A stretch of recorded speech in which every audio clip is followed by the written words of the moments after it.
Graham. Sorry, before you start, I'd like to just have a quick word. I've got an issue. My folder with all my paper again. Is it on the, you did it on from the email or from the, I should be able to, yeah. or just from the internet? If you can just give me a second, because I know I had it all, oh, but of course I had it on the second screen, but it should be on this one. Oh, hang on. That's it. Okay.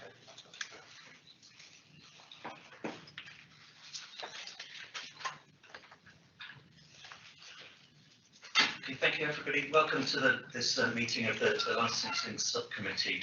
Today the first item on the agenda is for the appointment of chairman, so I'll ask the members for nominations for chair, please. I would like to nominate Councillor Simon Jones. Sorry, I forgot my. I'd like to nominate Councillor Simon Jones. I'll second that. Okay, thanks. That's seconded by Councillor Tremont. So, Councillor Jones. Right, thank you. Remove my mask. But if I can just welcome everybody to the this licensing subcommittee, where we're going to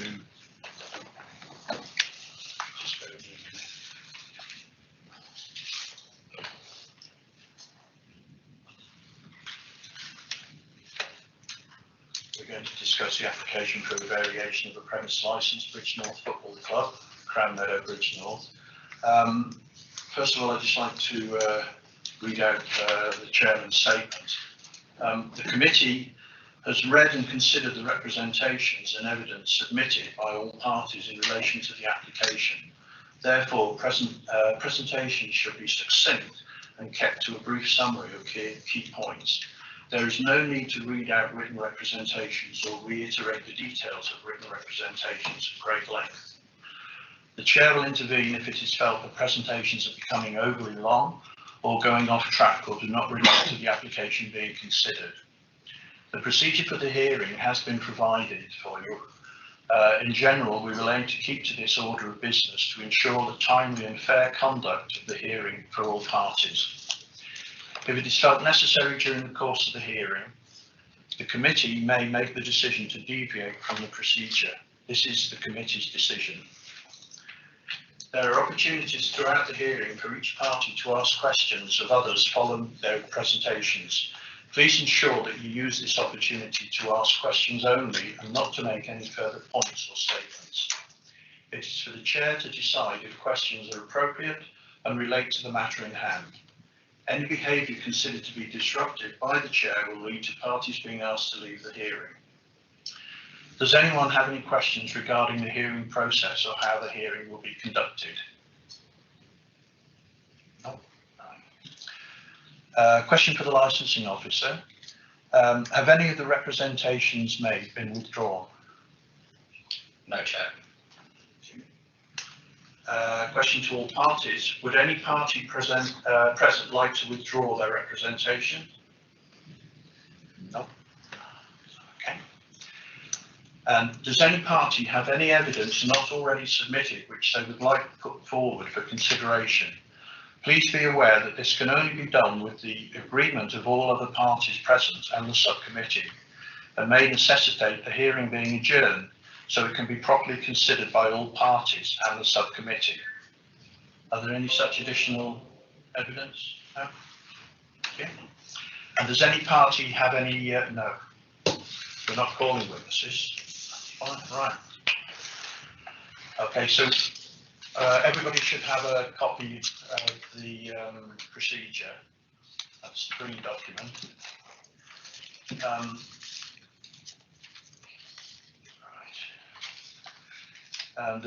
The below procedure outlines the process that will ordinarily be followed during the Licensing Act subcommittee hearing. The subcommittee will seek to focus the hearing on the licensing objectives that have been given rise to the representations which have been made, which have made the hearing necessary. They will aim to ensure that the hearing stays on track and does not stray into undisputed areas. A Licensing Act subcommittee hearing is not a court, and in general, a less formal discussion-based approach will be taken.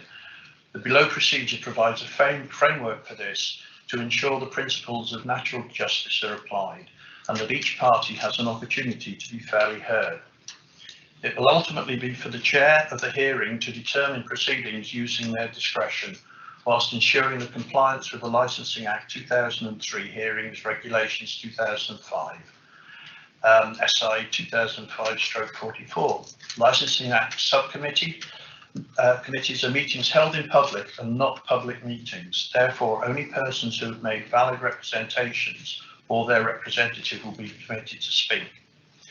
Any person who disrupts a hearing may be required to leave. It is for the chair to decide if a person's behaviour is considered disruptive and if they will be permitted to return to the hearing, which will be subject to such conditions as the committee deem necessary.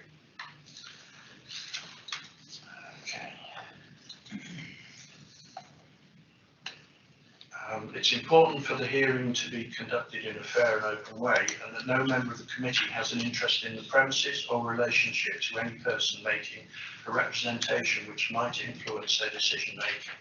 Members of the Strategic Licensing Committee cannot sit on Licensing Act subcommittees if they are the elected members for that area or if they have another particular interest in the premise area.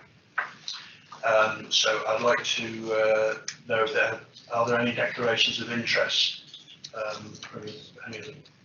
None from me. Not from me. No, lovely, thank you.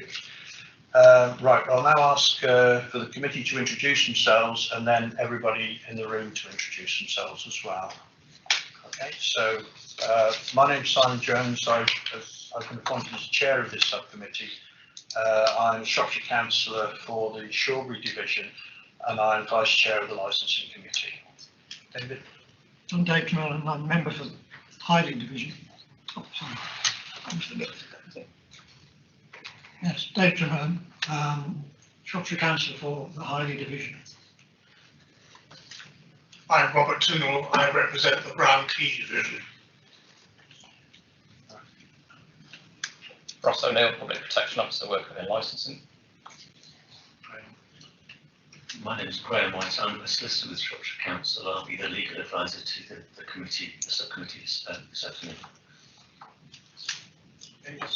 Yeah, Mark Wheel, I'm the chairman of AFC Bridgnorth.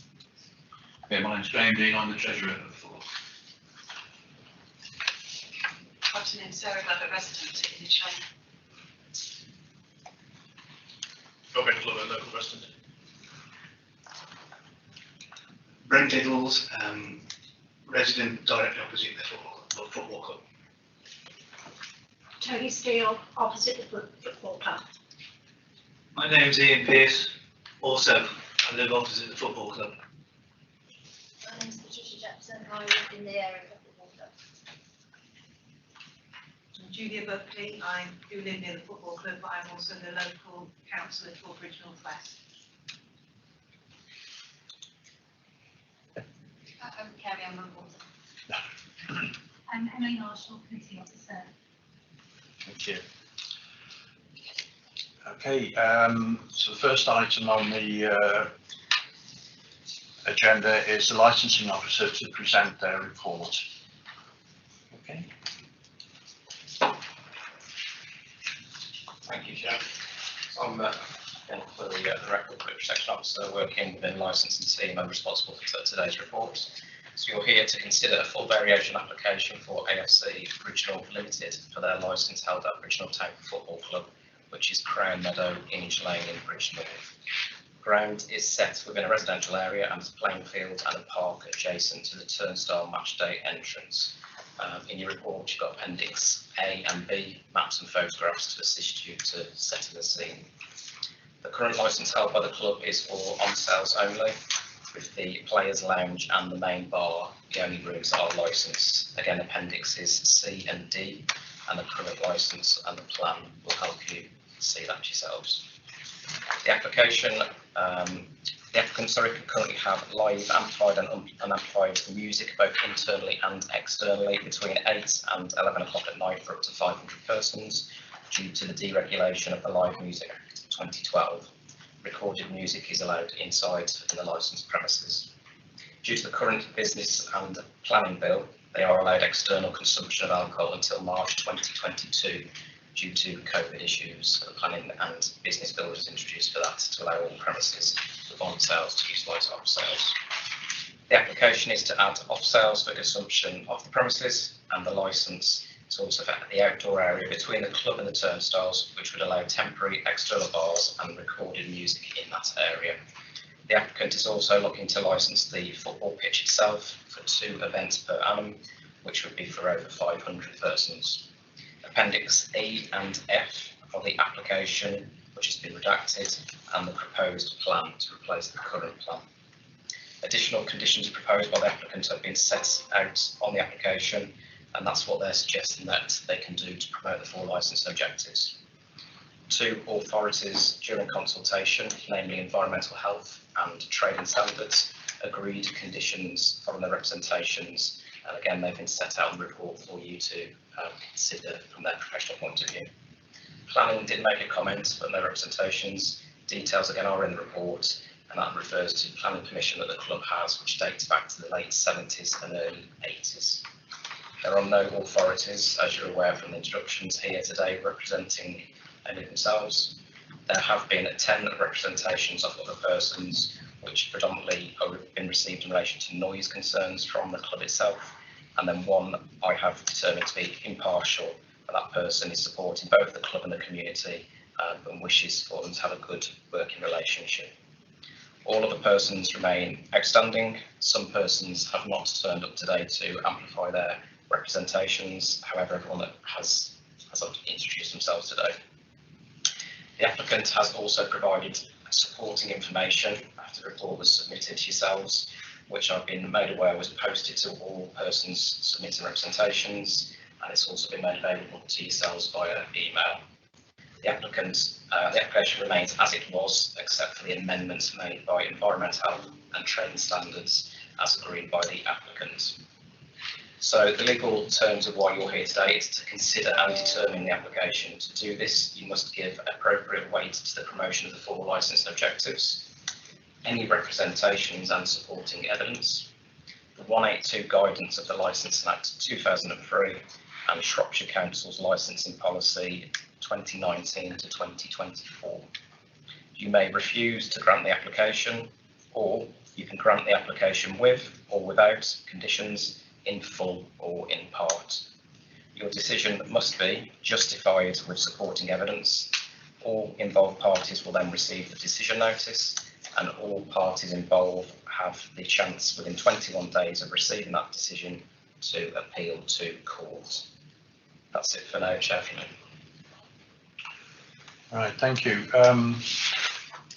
There are no other responsible authorities here to ask you any further questions. So any of the other people present other than the applicant wish to ask the Public Protection Officer any questions on his statement?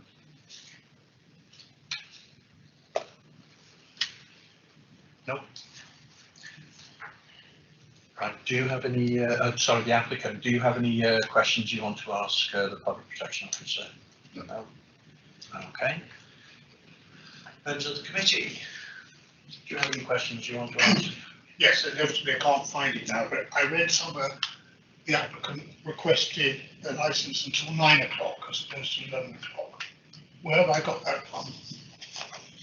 I'm sorry, it's a bit of a fast ball, but I have to get the paperwork. I don't believe that was the case. I was under the assumption that it was the same times as the current licence.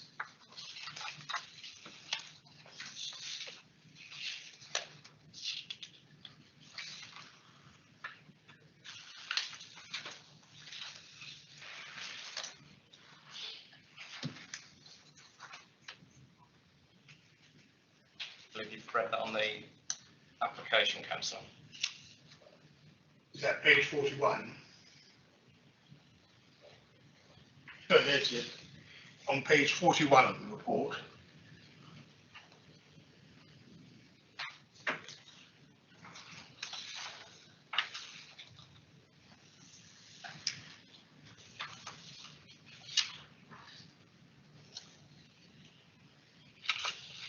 Page 41 of my report. Well, section 6.2. 6.2. It says item schedule. 6.2, the existing premises licence permits the following. It's that page. Oh, sorry, on their application form. Oh, sorry, yes.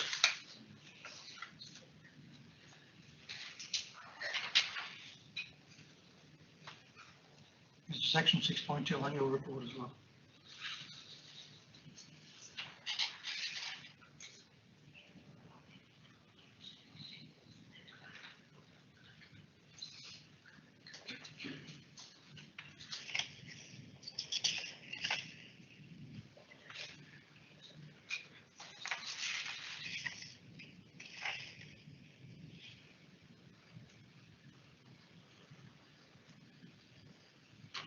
That's to do with the opening hours, yeah?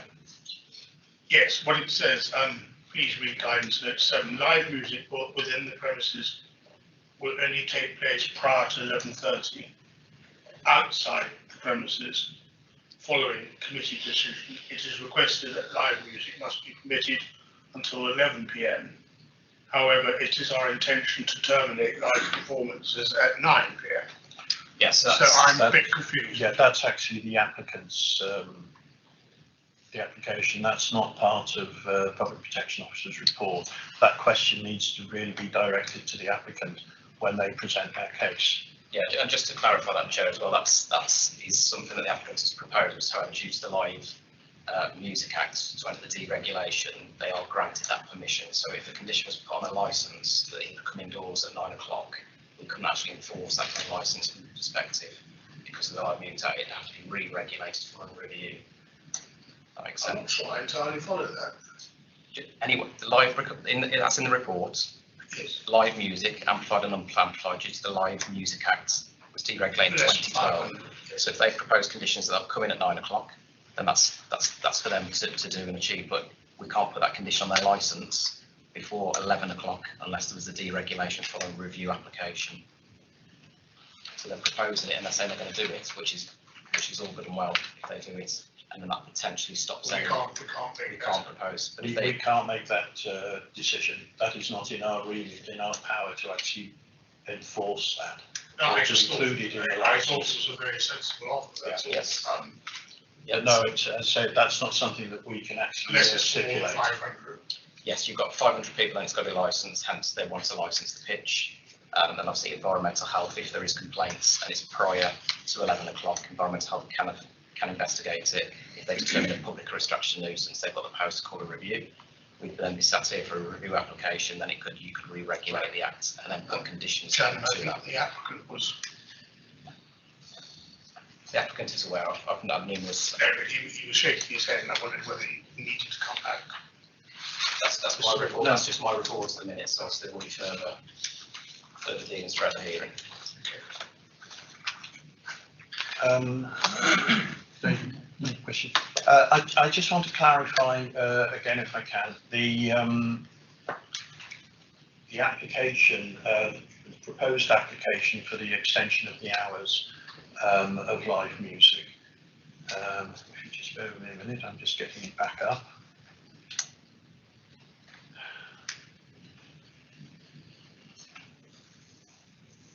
Right, it's application E, isn't it? Appendix E. What difference is there in the hours of that they're applying for live music? So what they've applied for live music, because they've applied for the events, obviously they'd have to be covered for those two events Right. by 11 o'clock. So if the events in the football pitch weren't to be licensed, they couldn't have 500 people in that internal area or that turnstile area, then these times should reflect 11 o'clock, from 11 o'clock onwards. But hence, because of the football pitch wants to be licensed, they'd have to license after 8 o'clock in the day. Then obviously you can then put conditions to impose on those, and the applicant has put conditions like door supervisors, risk assessments, etc. for those events. Right, so I just need to get my head completely round, and for the other members. Currently, licensable activities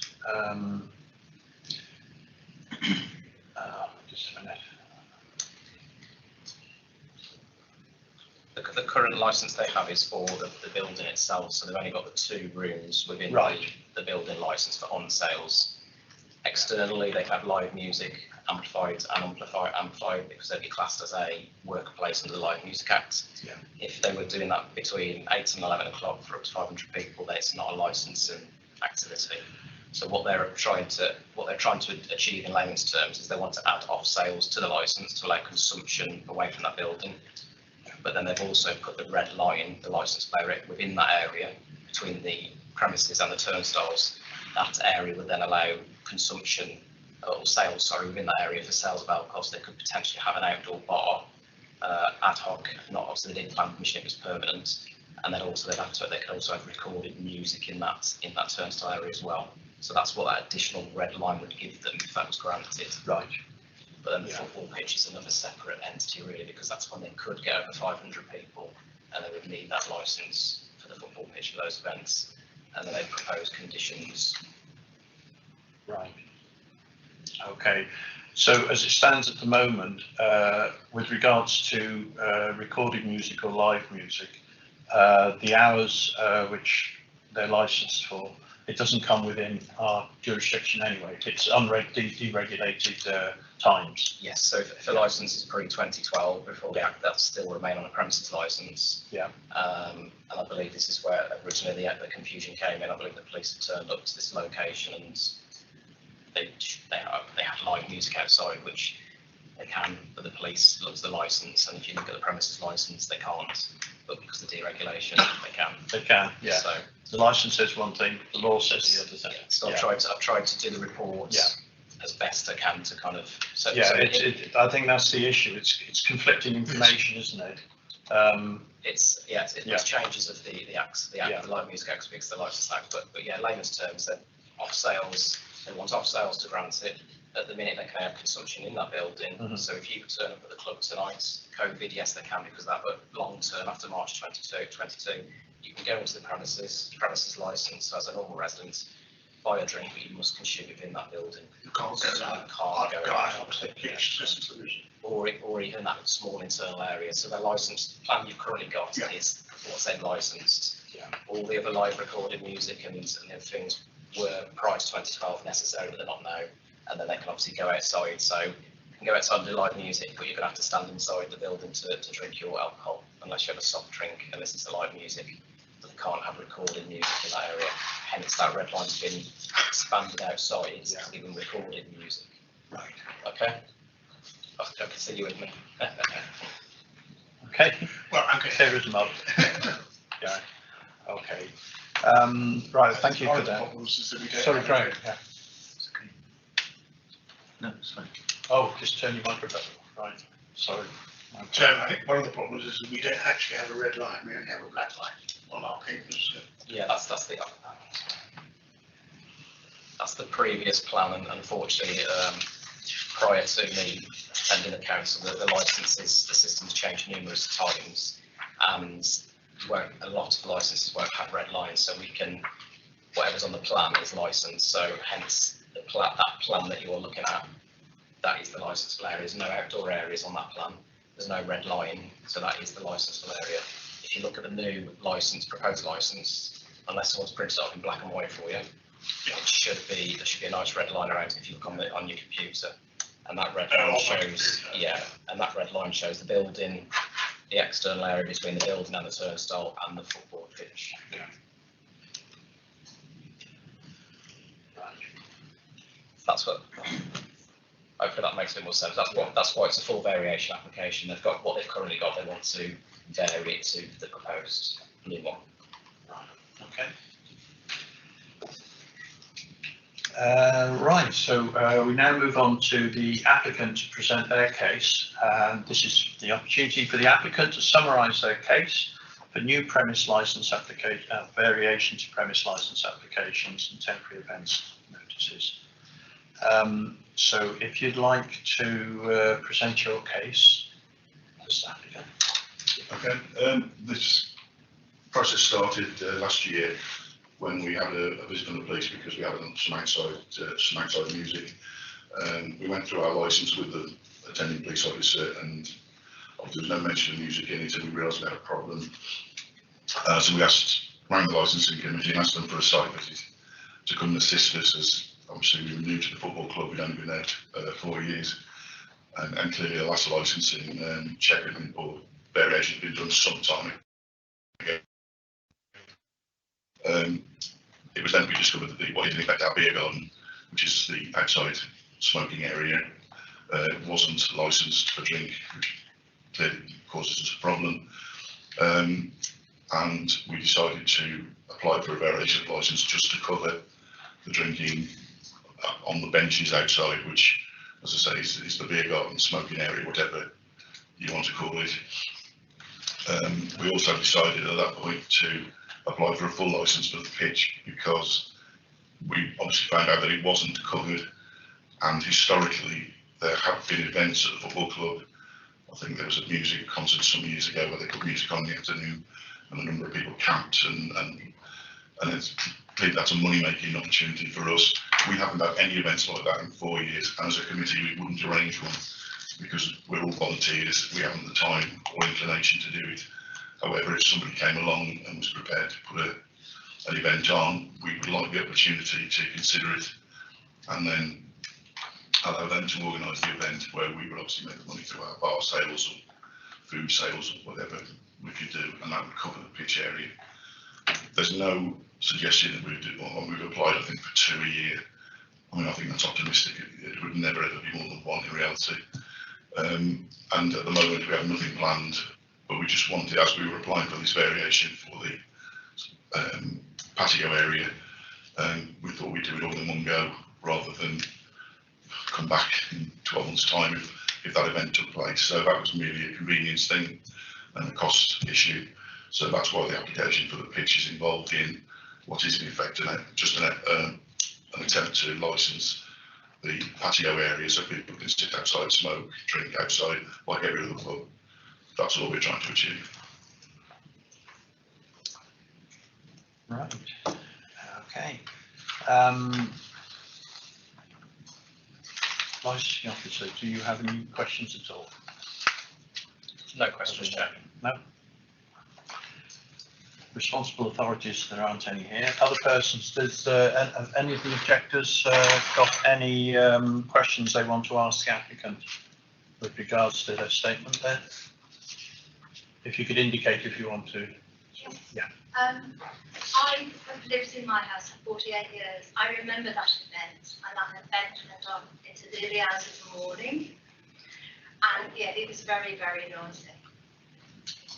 And just to add, all the bungalows are back onto the football club. Sorry, it's a question of the applicant, Yeah. not a statement that you can make now. So really, you can make any statements when it comes to your turn on the procedures. Okay.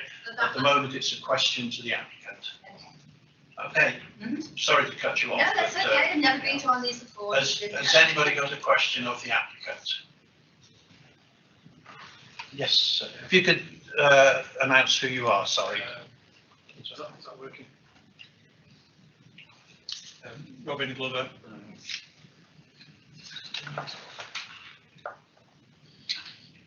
Sorry, just press the button on the right. There are some spare ones here. It's okay, Rob. No, I'm fine. Sorry. Hello, Robin Glover, local resident. If the applicant feels that there would only be one of these events per year, would that be in the licence? Is that for me to answer that? The question would be to you, yeah, so yeah. If it became a point of issue, then clearly we would accept one event a year. I mean, we're not ever thinking there's going to be more than one. And as I say, we haven't any planned and wouldn't have any planned unless somebody came to us and gave us, we'll rent the pitch or we'll use your facilities, we want to put on an event. We haven't had any of that happening in the 4 years we've been there. So I can't ever envisage there being more than one, and if that became a sticking point, happily. All right, thank you. Any other questions at all of the applicant's statement? Sorry, yes, can I start? Is that an event that has more than 500? Yeah. can that be, sorry, question really to the licensing officer, if I may, or before we lose the thread of this? Not at the moment. If you just hold fire with that one. Do you have any questions of the applicant? Yeah, you're asking to forgive the quality of voice, the problem. You've asked for an extension of the licensing, license activities, but why the extension of the hours? I'm not aware we've asked for an extension of hours. Yeah, We've only asked for an extension of the area covered. so, or is that the confusion that was there before? Yes, I'm aware that it's just the hours as well, councillor.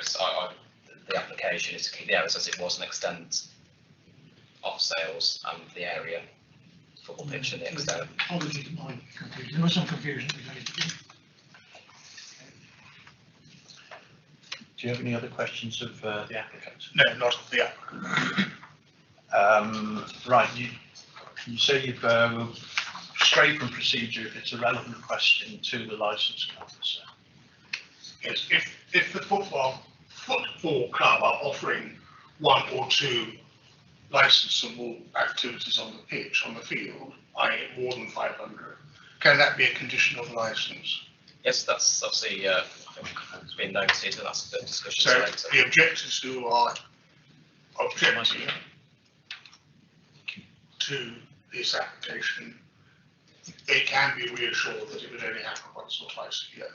Is that correct? That's what they've just proposed to yourselves, yes. So as the committee members, that's for you to digest and take on board.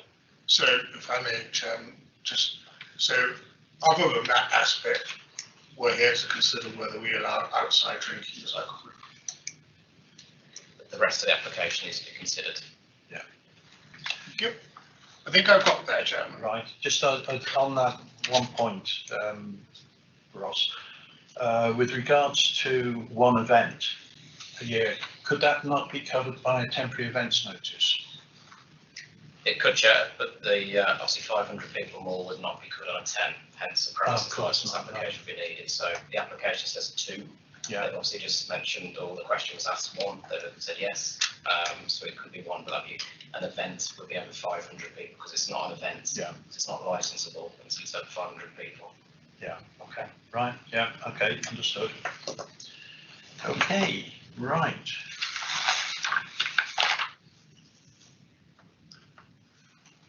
We now move on to responsible authorities to present their case. There are none. Okay, so we'll move on to other persons who've made a representation to present their case.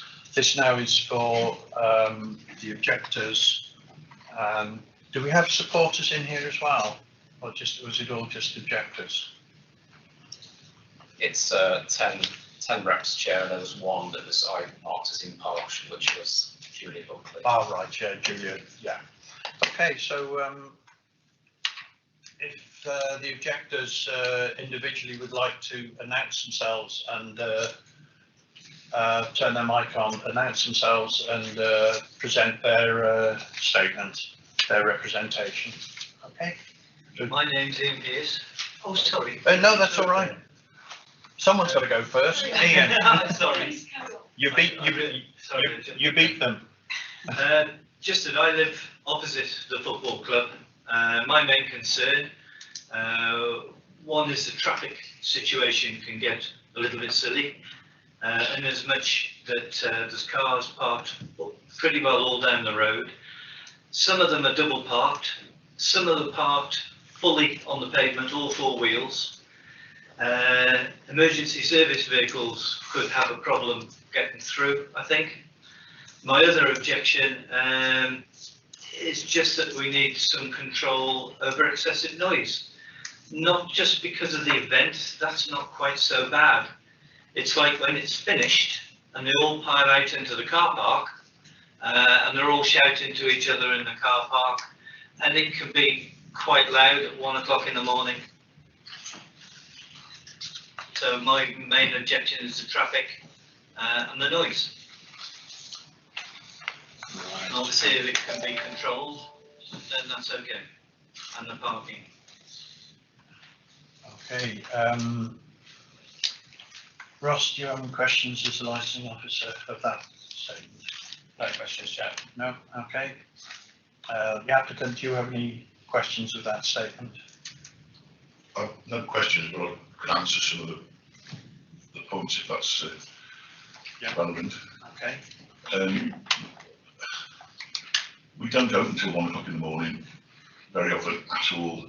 We only would do that if somebody books our function room, and that happens, you know, for a 50th birthday party, or we don't open Fridays, Saturdays till 1 o'clock in the morning. That's all. It's 11 o'clock, and That's lunchtime, I take it. oh no, 11 o'clock in the evening on a Friday and Saturday. That's through me. Sorry.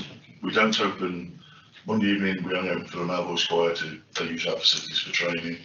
We don't open on a Tuesday unless there's a game on in the season. We don't open Wednesdays. We don't at the moment open Thursdays unless it's for the bingo, but they've not come back yet because of the COVID issue. We only open Fridays and Saturdays, and Sundays we're done for about 9 o'clock. So the 1 o'clock thing is extremely rare thing. Do you have any questions at all of that, the Ian Pearce's objection? Well, yes, I'm just trying to, is this additional traffic that's going to be generated, you think, from having the pitch as a bar? Usually, yes. Could I dispute that? We do have issues with traffic outside, and I fully accept that. That is on a Saturday when we have a match day. We have obviously an influx of vehicles from the opposing team, supporters coming in, our own players. We do have cones which we cone off an area outside our entrance to our car park, which isn't big enough. There's no doubt about that.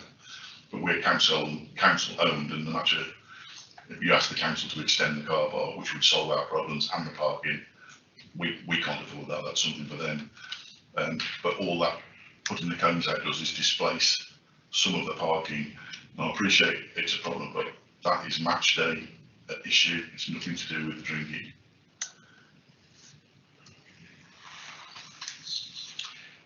Have you got any questions at all of the objector? No. Okay, right. Thank you for that. I think actually we've got a list of all the objections here with the in the appendices. So if I run through each appendices and ask you to present your, if you just bear with me a minute, I'm just.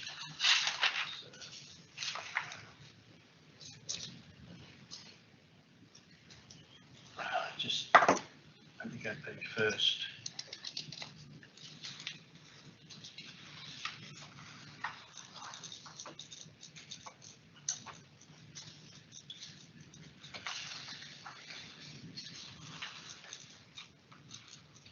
Right, is Mr. Carpenter or Emily Compton here? That's the first one we got on page 67.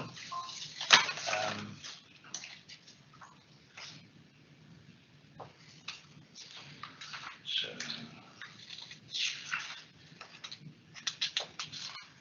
the next one will be Mr. Jake Howard.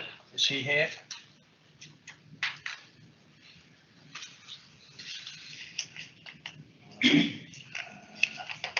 Chairman, Yeah. if I may, we've got not everybody who's made representations are present today, Yeah. as you're aware. Well, I have got a list of those who are. Oh, you So have, right. If you would like, then I can give you a nudge each time we start with somebody else, and we can just go through the list. If you can go through the As list. it was introduced. Go through the list as it was introduced, it'll make life a lot easier. Okay, the first person that read out the name of is Sarah Glover. Hi, afternoon.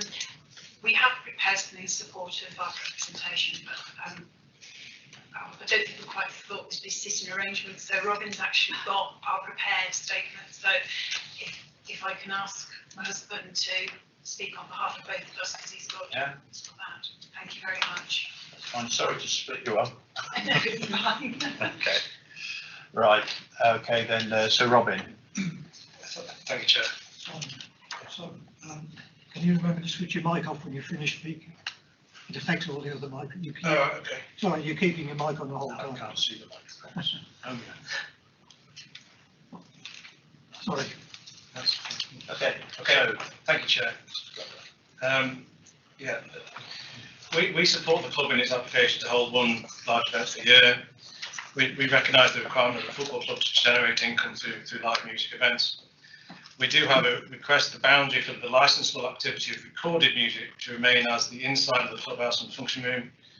Additionally, we request a condition that the windows and doors are closed, as this dramatically reduces the disturbance from the recorded music. From previous and current experience, recorded music played outside is clearly audible in our garden and within our house, and severely impacts on the well-being of our family during the daytime and evening. The direction of the speaker is into our garden. This includes the noise from private function bookings at the premise. This was the primary disturbance before lockdown, and we believe breached the existing licence.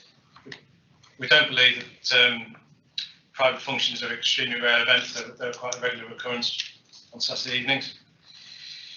We're also very concerned that as the premise is located adjacent to a children's play area and neighbouring properties, that if the application for off sales is granted, this would result in public nuisance. We therefore request that this part of the application be declined. We support the football club to remain as a viable community sports club within the town. Thank you. thank you. Ross, any question? No questions, Chair. Okay, applicant? No questions to that. Committee members, if you have a question, Mr. Glover. No, except that he's left his mic on again. You've left your microphone on. I was just Just anticipating answering a question, probably. No? No question. I'm right in saying that the one difference from your statement that you sent in was that you're quite happy about one event. Well, You would support one event. I think that's a concession we're willing to. That's yeah, sorry. Yeah, thank you. Okay. Next. The next, apologies, I haven't written anybody's name down. The next one is Brent Hills. Oh yeah, Brent Hills here. Very similar to what Ian said, realistically, with the issues with the parking. We've had, if the licence was extended for drinking outside, we've had people come up the driveway and urinate at the hedge in front of my wife and not apologise about it, which isn't very good. My daughter's room actually is directly opposite the football club with the air brick we have to keep open, obviously, again. And if events are allowed or people are drinking and shouting outside, it does disturb her, affects her school work, affects her rest time, etc. The big issue, as I say, is the parking. The cones, we know the cones go out, but they do get moved. There's nothing you can do about that really. So if people see a space, move a cone, park in it. And they block the pavement. I've had a car across my driveway, halfway across the driveway with the window open, and the alarm going off of the night because somebody abandoned it there after they had a drink. Extending it to outside and things like that will just make these matters worse, really. And again, with an event with that many people, the area just couldn't cope with it. The cars and the traffic would be impossible, absolutely impassable and impossible. There'd be major issues. We can't, if there's anybody shouting and mouthing off outside, we can't do anything about it. They know where we live, we don't know where they live. So it's intimidating as well for the residents. And quite a few of the residents are getting older. I'm getting older as well, but at the end of the day, it's not something you really want to happen. You know. And that's about it, really. Ian said quite a lot. Similar to what I've said, because we're next to each other, I'm directly opposite the entrance of the football club. I've actually had somebody damage my car once, that was ages ago, and it's not a regular occurrence. Okay, Ross, any question? Just one question. I'm not sure if Brent can answer, but Brent, do you know how many? There's a lot of talk about this events going ahead. Now, obviously 500 people. Do we know how many turn up at the football on a regular basis? How many, in your estimate, you see as a resident? it's hard to say numbers because you don't know how many people are in the car for the start. There's been occasions when the car park's been full both sides and the middle and outside and both sides of the road, up and down the road, so you could say potentially a couple hundred then I suppose, something like that sometimes. You can't really count just on the amount of cars because there could be one person in a car, there could be five, couldn't there? Thank you. Okay. Do I get a chance to respond to that? Yes.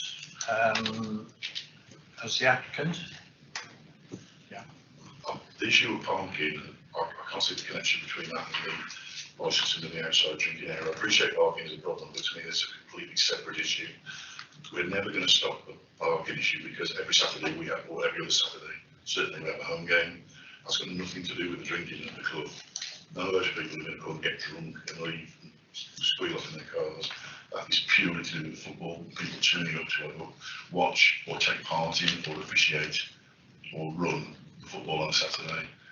That's got nothing to do with the area that we're asking to be licensed. It won't change at all, despite whatever decisions made here today, unless we can agree. So I'm quite on board with all these people about the parking and would happily petition the council with support to extend the parking area, which we desperately need. But to me, I can't see that it's connected to what we're trying to achieve today. Okay. Yeah, the main issue is, as I say, with people shouting and swearing and urinating up the driveway. Now that would be made worse by people drinking outside, because if there's a queue to the toilet or you can't be able to go back into the toilet, that's one of the main issues I've got with the outside drinking. Just the outside area where we've got benches hasn't been used for outside drinking for a long time. We only realised this was an issue, so nothing is evident that it's going to change from what it is now. It's not going to get worse. We're not going to make it worse. We're just trying to cover ourselves legally for what's already taking place. That outside area we didn't realise wasn't covered until we asked the licensing officers to come in and assist with what we thought was a live music application. We then realised that wasn't the case. So nothing is going to change that isn't already going on. It's not going to get any worse. Committee, any questions? Who am I allowed to ask the question or? The objector. I've forgotten your name, sorry. Friend. No, I haven't. Sorry, no, I haven't. And I would like the opportunity in due course to ask the applicant something. Yeah, no further questions. No further questions on that, right? Okay, next objector. We may be in a similar situation before. I noticed that the next person I've got on my list is Tony Steele, who made representations with Ian Pearce, so it may be that Ian Pearce has spoken already on that. That's me, yes, that's me. I would just say that, you know, we understand that they're got to run a business, but I think I don't mind music, but not constantly and very loud. I'm wondering, do they check the decibel, like a meter, to say how much noise is transmitted over to the houses? Right, I okay. can answer that, and the answer is no, I haven't got that facility. I mean, we would try anything to work with everybody. We're not here to in any way be difficult. If that became something that was viable, I don't know how that would work. We'd happily take that on. I mean, sorry, just the thought of music, it sounds like music is on every night. That absolutely isn't the case. It's only on Friday and Saturday that we open after 10 o'clock. Okay. Ross, any comment or question to make with regards to that statement from? Yeah, I see it again. It's an environmental health issue, unfortunately not here. Conditions could be imposed in relation to decibel levels and readings. Unfortunately, there's no one here from a professional point of view to look at those and hope to interpret that, because they've obviously put representations in and not noted it or didn't believe it was a concern. So from their point of view, it's waiting for complaints and then review it themselves, which again, if they're called a review, further conditions could be imposed. Thank you. Yeah, sorry. No, we're still asking questions of the objector. The objector, yeah. Okay, any questions? No, I'm just curious as to why, as you've already explained it, why environmental housing Sorry, that was my question, Yeah, it's obviously in the report. They did put representations in. A couple of conditions were agreed, ones and doors, I believe, and events. They actually said 5 events, but as Mark's stipulated, it was supposed to only be 2, and obviously it's been spoken about to happen 1 event. So they get the chance, like everyone else, to put representations, and they withdrew it, and they've also got the ability, it's been withdrawn, to attend today, and they decided not to. So I can't speak on their behalf. Yeah. Well, can I make a point about that? Later, because anyway, because they're not here, their objections have been withdrawn. So that's not really open to debate as to why they withdrew their objections. They have not objected now. They've withdrawn it. Okay. Well, can I put this to Graham White then, please? I mean, surely the objectors, one of their concerns of parking is noise. So isn't this a matter that this committee should be looking at and deciding whether there should be some kind of decibel level? Otherwise, I can see that unless a team goes out and listens to one of these events, we're not actually progressing. Yeah, the environmental health had the opportunity to make representations. They have done. They have concerns. Those concerns have now gone away. They don't have concerns at the moment. If there was an event where complaints were made and noise was found to be causing a nuisance, then there's an opportunity for a review of the premises licence to be called, at which point consideration could be given to conditions being put onto the licence to restrict it. So, albeit that would be in retrospective, that might be some comfort to the objectors this afternoon. That was yes. It might be. I can't speak for them. No, I'm just trying to see if there could be but as far as environmental health are concerned, they have no objections currently. They have made no objections currently. The objections they had, they've already withdrawn them because of decisions that have been made prior to the meeting. So there is no objection from environmental health, so we can't really discuss that because environmental health haven't complained. Okay, Graham, to the next. Next I've got on the list is Patricia Jackson. Yes. I would just like to say I've lived in my house for 48 years. Along opposite me, there's 10 bungalows which have all got old people from the age of 80 to 96 living in. Their bedrooms back onto the football pitch. That's going to interfere with them. Some of them have carers who put them to bed at 8 o'clock in the evening because they're not capable of putting themselves to bed. That's one of my issues. Parking is another. They come along and put carers out, as they said, and they all come up our road and park. The times I have been blocked in, I cannot get off my drive because of people at the football club. Well, it's just unmentionable. And can I just say one other thing? It's probably not appropriate to say this now, but the events they're talking of having, if they're going to have birthday parties, they're not going to stop it. Was it 10 a year? Because alcohol is their only income. It's the only way of making any money. They're not going to turn down anybody they get approached to have parties. So I can't see that stopping at 10 a year, as it says in the letter I've got here. Okay, the applicant, you have a right to I don't remember the 10. I don't remember the 10 thing, if that's in there. Then Yeah, it's written down in one of these letters that you kindly put in my letter. For clarification, can I just ask Ross, would that 10 be the original number of events that licensing were discussing, outside events originally?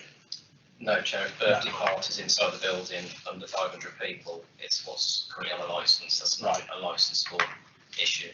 It's the events we're talking about is that one that's with 1/2 for the 500 people on the football field. On the football pitch. If anything in the letter that's been stipulated by the applicant that can't be put on is obviously something that they're proposing they will do. If they don't do, it might be an issue for someone else, i.e. environmental health, to go investigate if it's a public or a statutory nuisance, but not a licensing concern. No.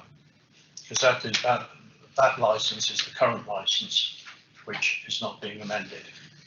Well, that part of the licence isn't being amended. Correct. Right. Okay. Any question? No. No? Right. Right. Okay. Thank you. Finally, Chairman, is Councillor Julia Buckley. Floor is yours, Julia. Thank you. So I'm the Shropshire Councillor for Bridge North West and Tasley. I'm also a Bridge North Town Councillor for the East Ward, in which the football club sits. So I had a few residents that contacted me explaining their concerns, particularly around noise.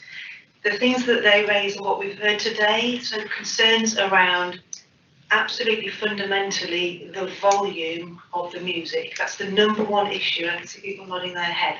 That's the thing that's causing upset and distress, and that's what's brought people here today. So when this licence review came up, and we've heard that this is a new committee at this football ground, so they were not responsible for an old licence.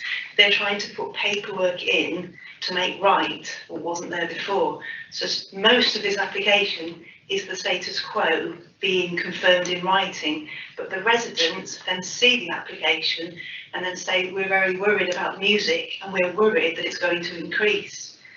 From my understanding, it's not possible in this application to separate out the times for which you'd like to sell alcohol from the times that you'd like to play music. And I think that if that could be clarified and confirmed and be made a condition, I think that would really add to reassurance.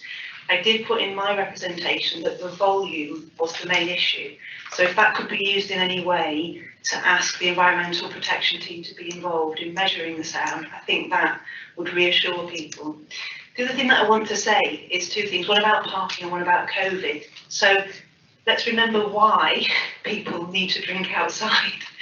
It's because right now it's really not possible for many people to drink inside, and that building at the football club is not very large. So what the football club are doing, which is what all licensed properties are doing, are moving people outside for their safety. And even after the regulations change, if they should change on the 19th of July, lots of people feel reticent and anxious, and lots of people would prefer to drink outside. So can we understand why the football club are making this application today? They're putting right what was already happening. They're updating an application at large expense. They are trying to move their business model in line with conditions that could keep people safe. And I hope I'm right when I say they want to work with the community. They really don't want grief to fall out with their neighbours, to be bad-mouthed in the press, in the social media, because they are quite a visible local club.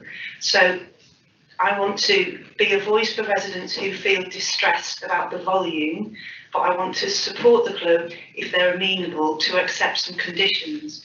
If there's any way the conditions can focus on volume, frequency of music and the time of music, I hope that that will be the sorts of things that the people around this table might welcome and accept that outside drinking is the lesser of these evils because we're in COVID.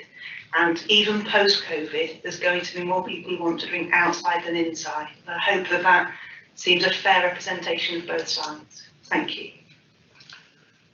Thank you. The applicant, do you have any questions at all of Councillor's comment? No. So I wanted to just say something. I'm the treasurer of the football club, just to reintroduce myself again, just so you know who I am.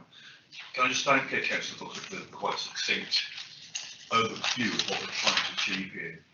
It's not just complying with the licence, it's also allowing members of the public to keep socially distanced, so we've got an outside area that we can use properly.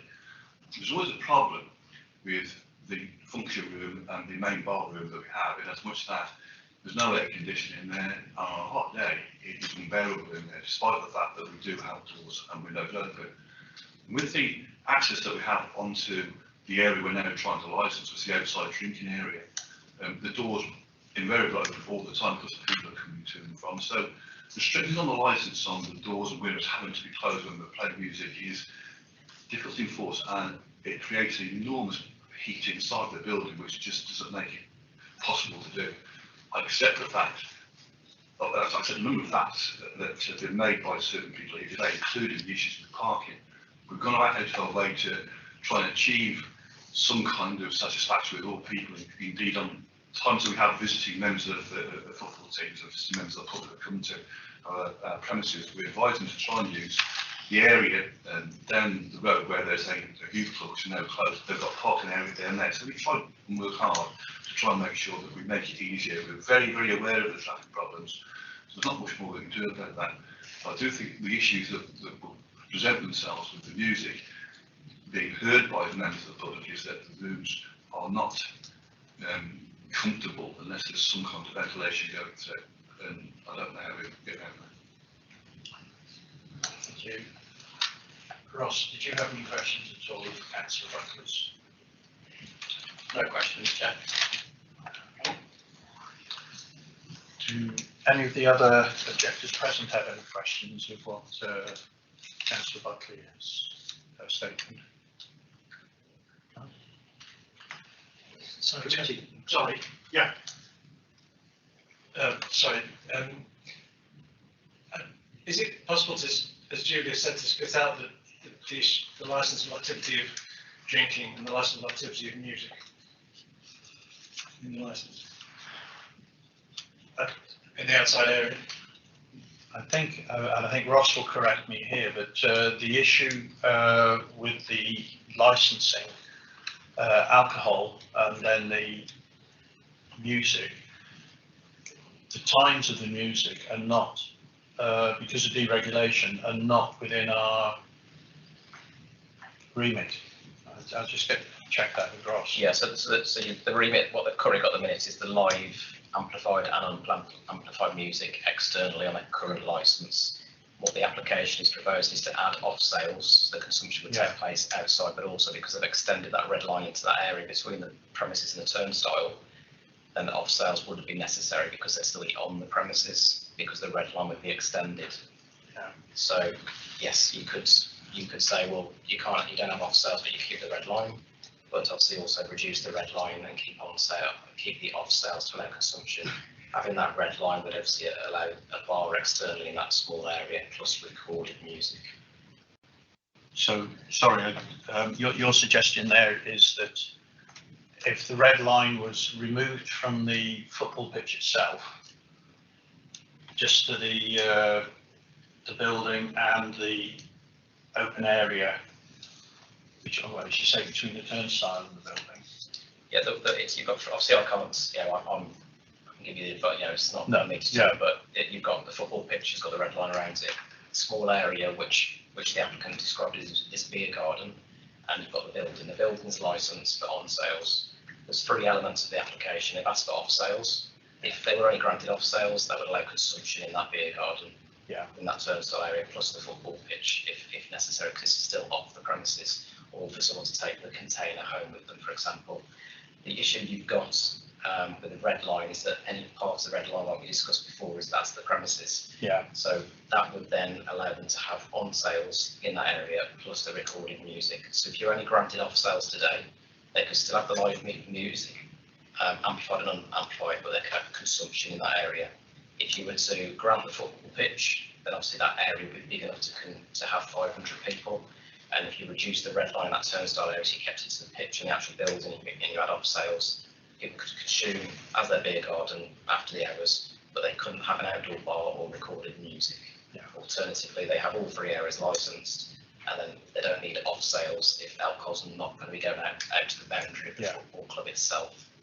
But Chairman, if I could just, so one scenario is that there is an area which you call the beer garden, although I don't think it's physically delineated as such, is it?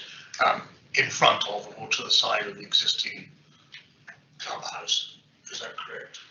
So you could license that for on sales. Yes. And that I don't think we have a diagram that I can read, but that is an area, about the same size as the club again, the clubhouse again. very approximately. Approximately, yes. That would be then reducing the football pitch, and then the obviously talk of events. You'd have to obviously ask the applicant, but I don't believe they'd be able to get 500 people in that area then.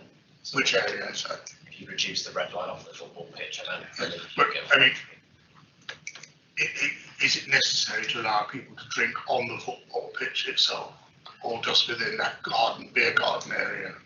The issue you've got a licensed premises and you've got on and off sales. On sales is the premises, off sales is off the premises. Yeah. So the off sales allows people to consume it on the premises, be that a football pitch, the beer garden, or be it taking it home with them. That wouldn't be then under their control.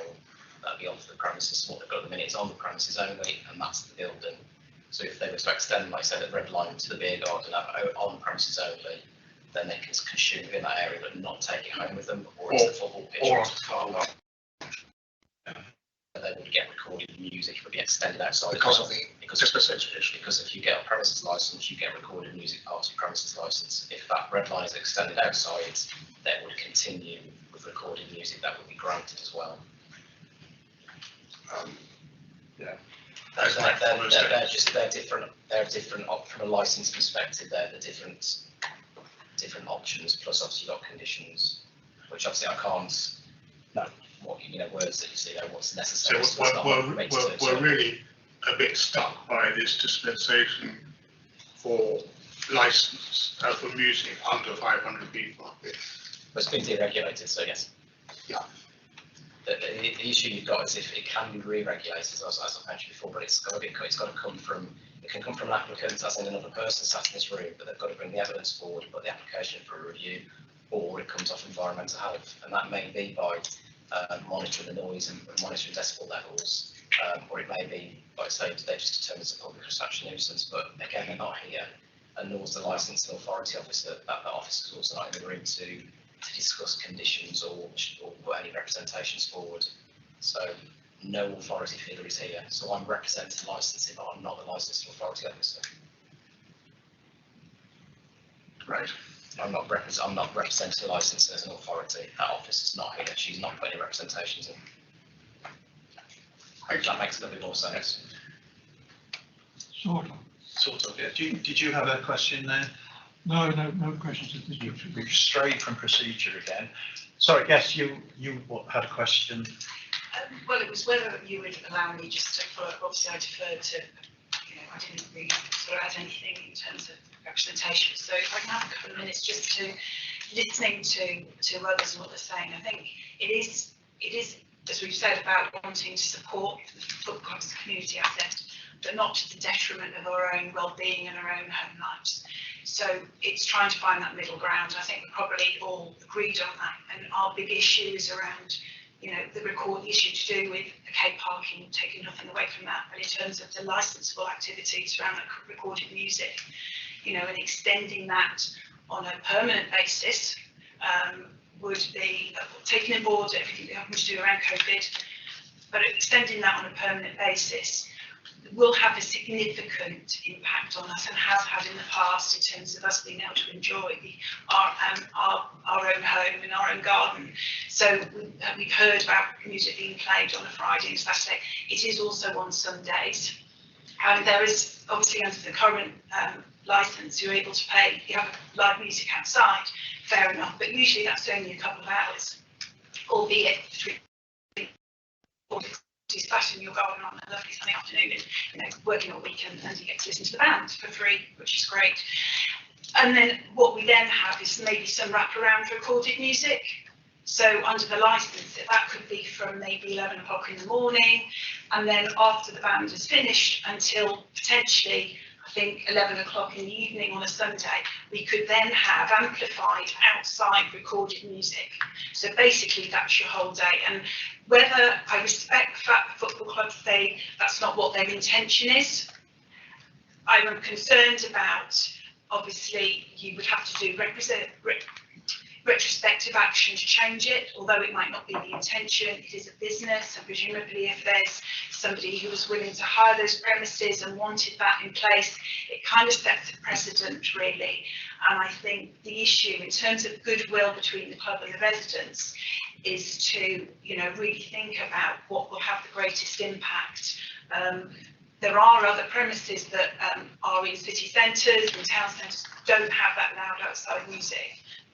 You know, we're in the middle of a residential area, you know, and I think that's what I would just, you know, from my personal point of view, that has the biggest impact on my life. We've actually moved on to the closing remarks from each party. That really is your closing remark, which, you know, very well put, thank you. This is the next stage actually of the discussion. We go into closing remarks from each person, each party. The first, to follow the correct order, closing remarks from, well, it's licensing officer or responsible authorities, so Ross, that will be you. Do you have any closing remarks for us? Thank you, Chair. I'll obviously go over the law side of things a minute while you're here, but to get what the application's here for, we've discussed it numerous times, but they currently have a premises licence that covers the buildings. There's two, a function room, I think it's the players' room at the premises, but on sales of alcohol only. Due to the deregulation, they can have live music amplified and amplified externally for up to 500 people between the hours of 8 o'clock in the morning, 11 o'clock at night. If there is issues and if there's complaints received by environmental health, they have the powers, as do other persons, to call a review on a premises licence to get the live music category regulated, and then conditions similar to noise, decibel levels, and even limits on hours could be imposed on that licence. We're not up to that stage today. This is a full variation application.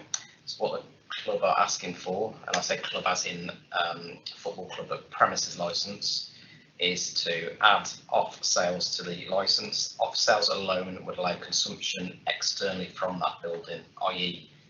beer gardens as they've described it, or potentially customers taking the alcohol home with them or watching the football match whilst they're in the vicinity. The other part of the licence they've done is to extend their licensed premises red line according to the plan to include the turnstile area between the club and the turnstile, which they're describing as that beer garden. That area then, if it didn't have off sales on it, would allow consumption still in that area because it's on the premises.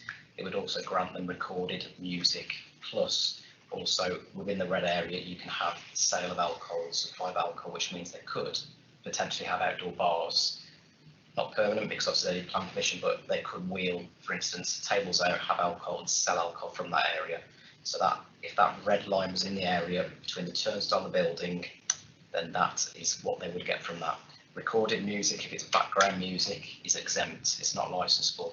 So if you're not going there for that purpose, it's exempt. So if you go to the club and they've got some very, very slow background music on the back, it's exempt. If you're going there purposely to have a drink and a chat, that's different to if you're going there as a DJ. DJ is, that's the record, that's the licensed activity. The third part of it is the football pitch. So the football pitch is then looking to extend the licence to the football pitch, and that football pitch then, because of the size, can accommodate over 500 people, which is why obviously you need a premises licence. Another option for that is to reduce that red line, but obviously then if it's over 500 people, it's a premises licence application just for that one event or numerous events over a weekend, instead of, as you mentioned, Chair, a temporary event notice could be utilised 15 times per year per location for up to 500 people. So it's the reason for that football because applications because of the numbers involved in an event.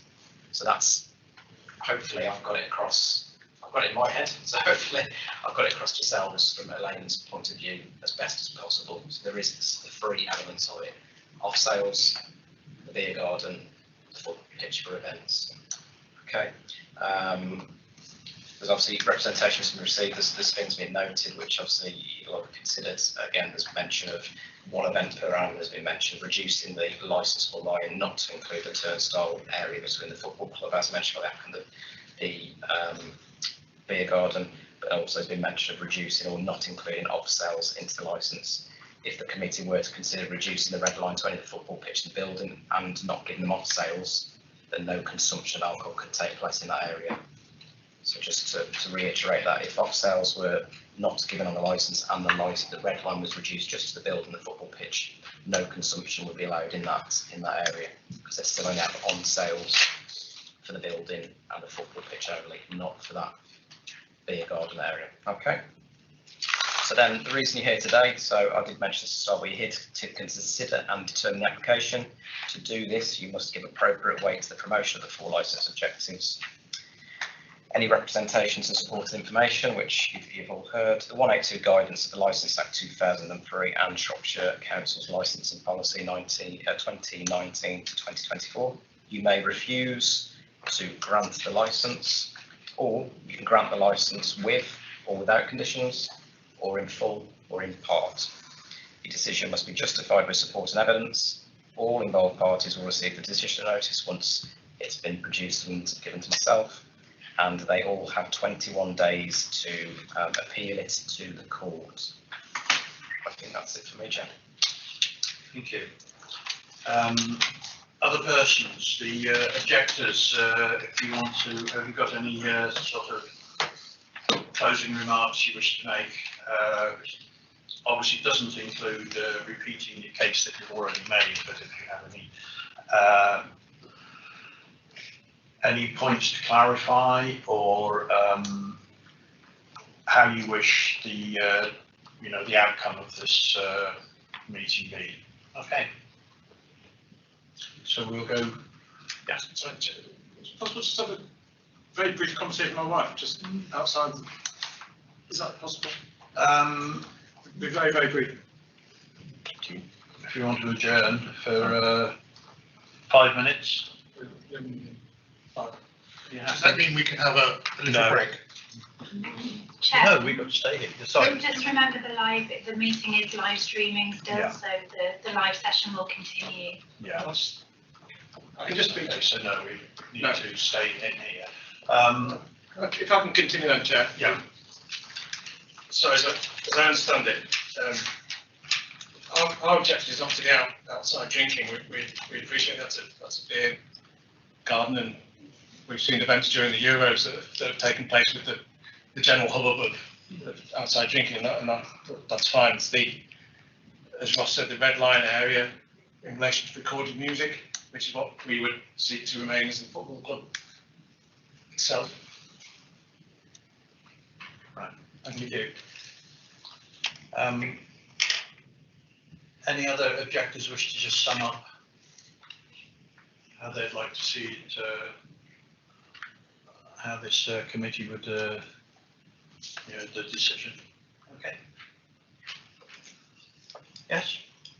Councillor Julia Buckley, just to reinforce what Robin Glover has just said, that we've heard that the objections are around the music, the volume and the time, and although some of that isn't controlled by this licence, the residents are using this licensing opportunity to explain that that's what their problem is.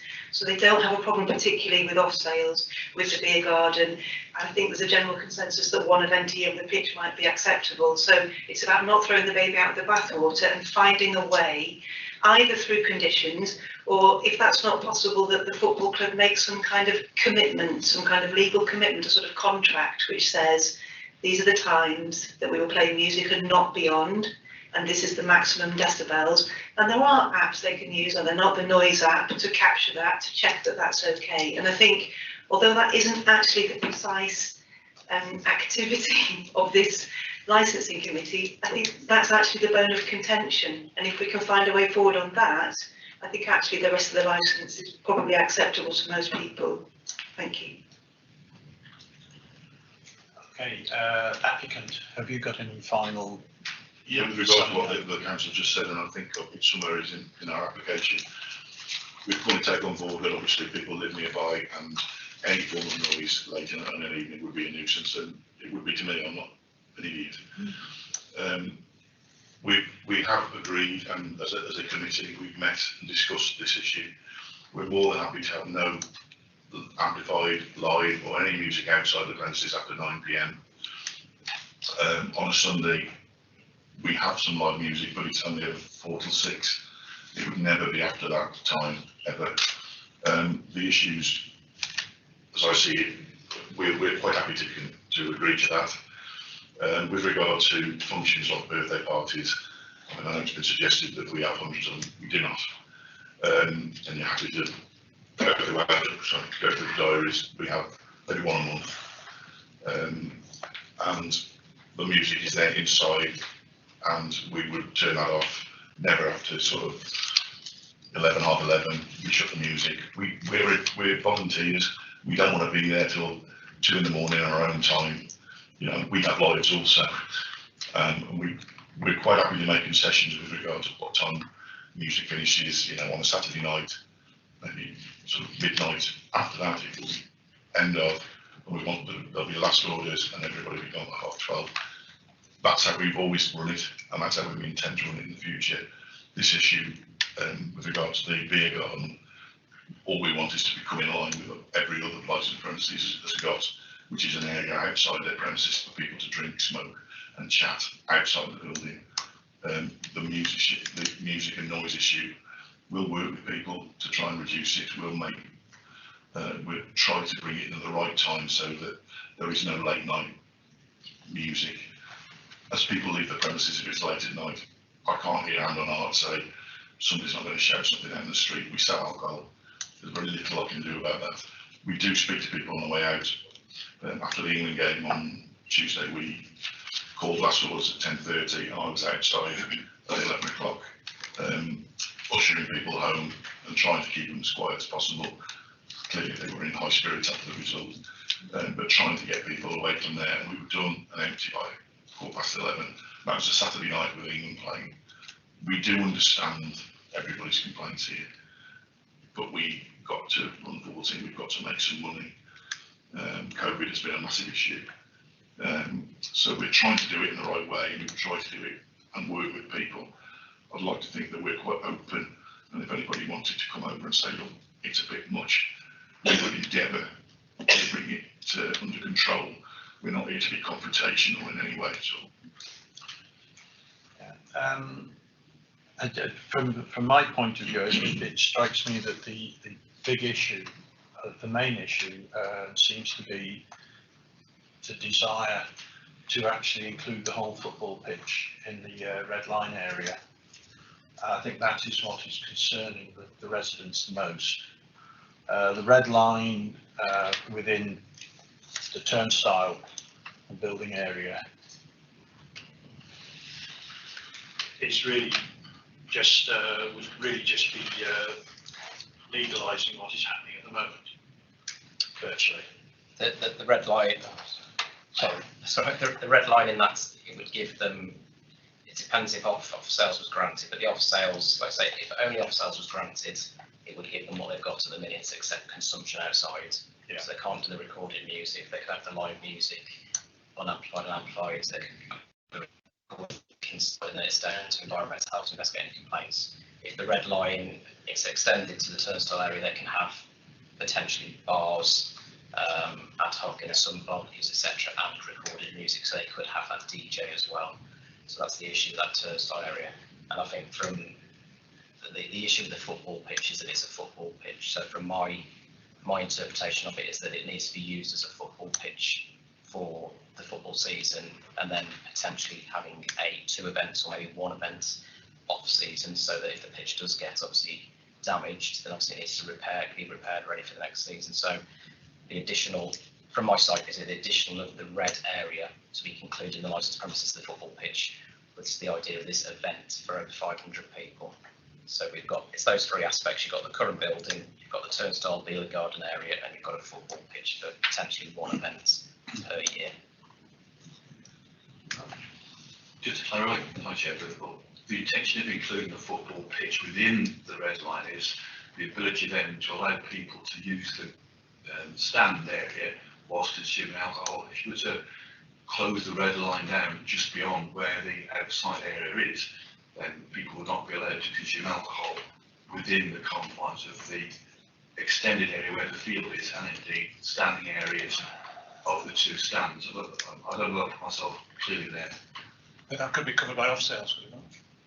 Correct, off sales would cover that. Okay, thank you. Just is it feasible to have the stands included in the red area, but the pitch itself not? Do you understand what I mean about like a? It's feasible, Chair. Numbers per that area, and also the event in that area is probably not practical, but feasible and. Yeah, it's not practical because they wouldn't be able to have an event in the pitch area then. They're looking to license the whole area for that event so that people can then. But is the intention to license it for an event, one-off event a year, covering and utilising the whole pitch, or for off sales to be allowed on the stands? It would cover both. If they wanted for offsale, unless you look at conditions, yeah. You could look at conditioning the licence. This is similar to what they put for that event.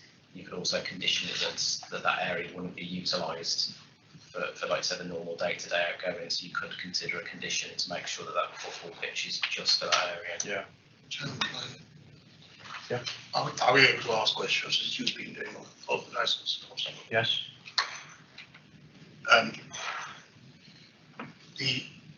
The football pitch, if they wanted it once or twice a year, I think it's been mentioned, but they might want a biggish event. Couldn't that be covered by a temporary event licence? I've already asked that. Sorry? I've already asked that. It's over 500 people, so no.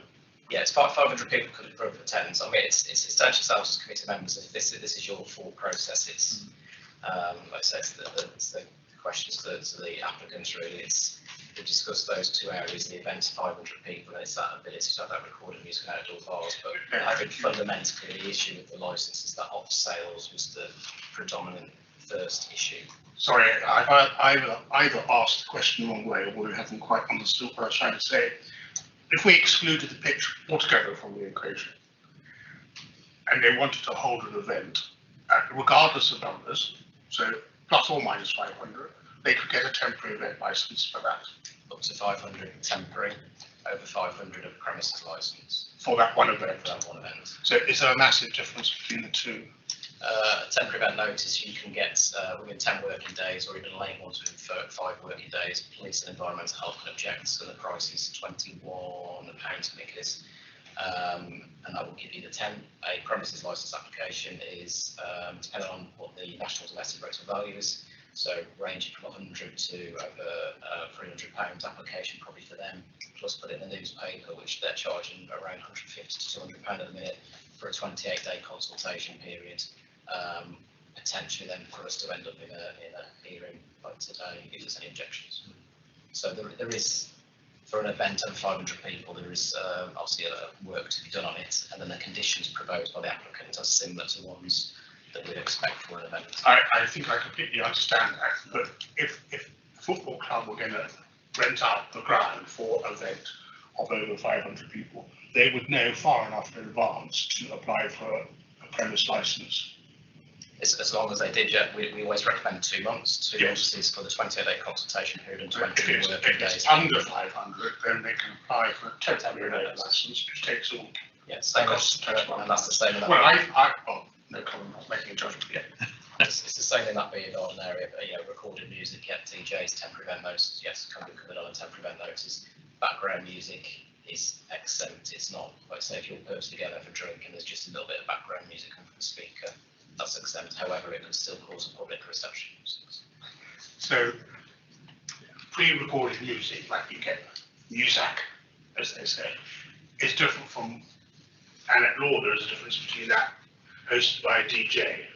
It's what you go. It's the purpose of the event. If you're going there for a DJ, that's purposely. It's been advertised to the DJ at the event. That's an event. That's a recorded music event. That's a licensable activity. It's not licensable if you've got a premises license, which they haven't necessarily indoors. We're talking about outside. So a 10 would cover that. But if it's just background music, that is not a licensable activity. The purpose of that is you're going to have a chat. We're having a chat now. And there's a bit of music in the background. That's not a licensed activity, indoors or outside. Thank you. Okay. Right. Okay.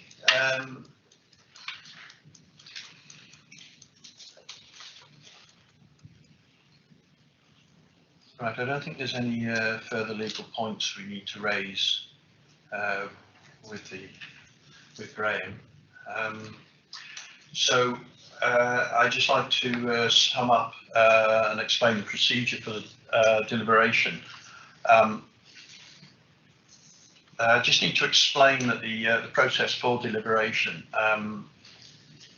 we're not going to make the decision today. We will be retiring to actually make the decision, to deliberate and then make the decision, which will then be notified to the applicant and the objectors within 5 working days. And there then is 21 days in which you can, objectors or applicant can actually lodge an appeal against that decision. And that appeal is one that's heard at the Magistrates Court. It wouldn't actually be, the appeal wouldn't be back to us. Okay, so I'd just like to thank everybody for attending the meeting. Thank you for your presentations. We have listened to them. We have previously read them all. And just like to thank you for all attending, and we will now retire to actually deliberate, and the decision, as I say, will be notified to you in writing. Okay. Thank you.